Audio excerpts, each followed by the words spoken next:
ಚಾಮುಂಡೇಶ್ವರಿ ಹಿಂದೂಗಳ ಆಸ್ತಿ ಮಾತ್ರ ಅಲ್ಲ, ಎಲ್ಲರ ಆಸ್ತಿ ಅನ್ನೋ ಮಾತನಾಡಪ್ಪ. ರಾಜವಂಶಸ್ಥರು, ಹಿಂದಿನ ರಾಜವಂಶಸ್ಥರು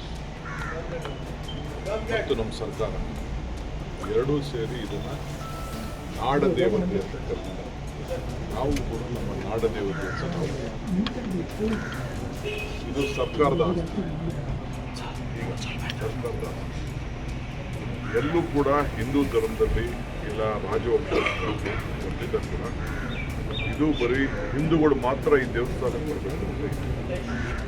ಹಿಂದೂ ನಮ್ಮ ಚಾಮುಂಡೇಶ್ವರಿ ಎಲ್ಲ ಧರ್ಮದವ್ರಿಗೂ ಕೂಡ ಆಶೀರ್ವಾದ ಮಾಡಲಿಕ್ಕೆ ಇರೋಂಥ ಒಂದು ದೇವಿ.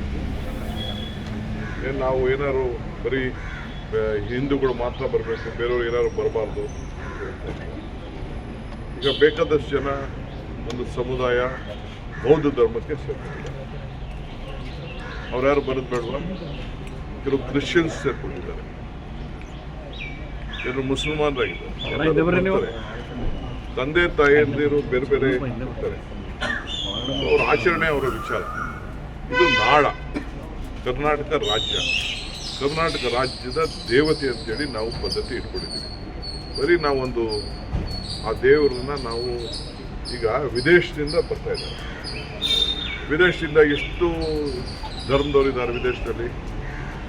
ಆಗ ಮಹಾರಾಜರು ಕೂಡ ಎಲ್ಲ ವಿದೇಶದ ಎಲ್ಲ ಕೂಡ ಗೆಸ್ಟ್ಗಳನ್ನೆಲ್ಲ ಇನ್ವೈಟ್ ಮಾಡ್ತಾ ಇದ್ದಾರೆ. ಅವರೆಲ್ಲ ಬಂದು ಪ್ರಾರ್ಥನೆ ಮಾಡ್ತಾ ಇದ್ದಾರೆ, ಅವರೆಲ್ಲ ಬಂದು ಮಾಡ್ತಾ ಇದ್ದಾರೆ. ಈಗ ನಮ್ಮ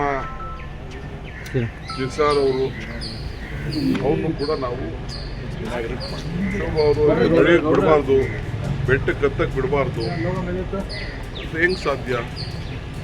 ದಸರಾ ನಮ್ಮ ಸಾಂಸ್ಕೃತಿಕವಾಗಿ ಧಾರ್ಮಿಕವಾಗಿ ಅನೇಕ ಪದ್ಧತಿಗಳ ಜೊತೆಲಿ ನಾವು ಆಚರಣೆಯನ್ನು ನಾವು